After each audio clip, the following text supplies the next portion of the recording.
আসসালামু আলাইকুম। তো মালয়েশিয়ার ভিতরে খুবই সুন্দর একটা জায়গা, পিছনে পাহাড় আছে দেখতে পাইতেছেন।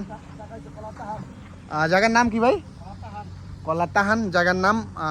কুয়ান্তাংয়ের ভিতরে না, কুয়ান্তাংয়ের এরিয়ার ভিতরে কোনো বাংলাদেশি ট্যুরিস্ট যদি আসেন এই জায়গায় আসতে পারেন। জায়গাটা খুবই সুন্দর, নদীর পার এবং কি পাহাড়, নদীও আছে পাহাড়ও আছে চতুর্দিকটা। কি আছে? বাঘ ও পার্ক আছে। তো অনেকেই ছুটির দিন ঘোরার কোনো ভালো কোনো জায়গা পান না, তো আসতে পারেন এই জায়গাটা। কেল থেকে 5 থেকে 6 ঘন্টা সময় লাগবে। যদি বাসে আসেন তো 6-7 ঘন্টা সময় লাগবে না, 6 ঘন্টা লাগবে। বাসে আসলে 6 ঘন্টা লাগবে, আর যদি নিজস্ব গাড়ি থাকে 2-3 ঘন্টা লাগবে। জায়গাটা খুব সুন্দর লাগছে আমার কাছে। আর এনে কাজ হইতেছে আমার দেশি লোক, নারায়ণগঞ্জের লোক। ভাই আপনাকে নারায়ণগঞ্জ না বাড়ি?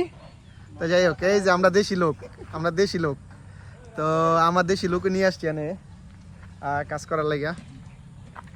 এই যে বস কপালা যাই কন এনে সব এইভাবে না, রশিটা এমনি আবার এমনি ইয়ে আছে, বেরি লোহা আছে, তো লোহার থাকতে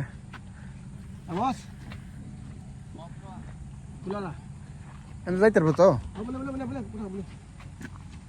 এক্সাইট করে দিছি এর লিগা।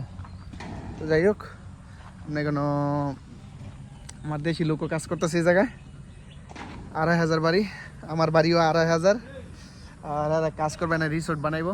পিছনে যে সাইডটা দেখতেছেন এটা রিসোর্ট। ভাই লোক টোক নিলে 1-2টা লাগান যেত না? বিসি কাইউ কংক্রিট যে কোনো লোক 1-2টা যদি পারেন হেল্প করে দিয়েন লাগাইয়া। আমার নাম্বার আছে না, টিকটক আছে না, আমার টিকটকে বা নাম্বার নিয়ে আমার ফোন করে পারবে। একটা লোক লাগলো লাগাই দিলে আপনার উসিলায় আমি লাগে নামাজ পড়ে 5 ওয়াক্ত দোয়া করবো। কেন আমি চেষ্টা করি মানুষের হেল্প করার লাগে। কেন আমি কোনো হারামও খাই না, কোনো হারাম টাকা পয়সা খাই না। কেন আমি চেষ্টা করি আমার দ্বারা যে কারো উপকার হোক। এই রে ভুল করে লেছে।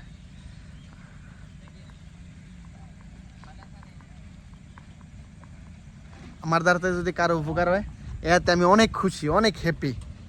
ঠিক আছে। আর এই জায়গায় 2 দিন আগের পর নিব লোক, কিছু নিব। তো যদি নেয় ভাই, অনুরোধ, হ্যাঁ রিকোয়েস্ট, একটা যদি ফ্যামিলি কাজে লাগাই দিতেন লোক, আর ফ্যামিলিটা ভালোভাবে চলবো। আমার দেশি লোক, আমার গ্রাম জানে, আর গ্রামে ওই জায়গায়। আচ্ছা যাই হোক, এটা একটু বাস করে দিয়ে, একটু বাস করে দেন, আর কাগজটা একটু বাস করে দেন। ওকে, ভালো থাকবেন সবাই। আসসালামু আলাইকুম।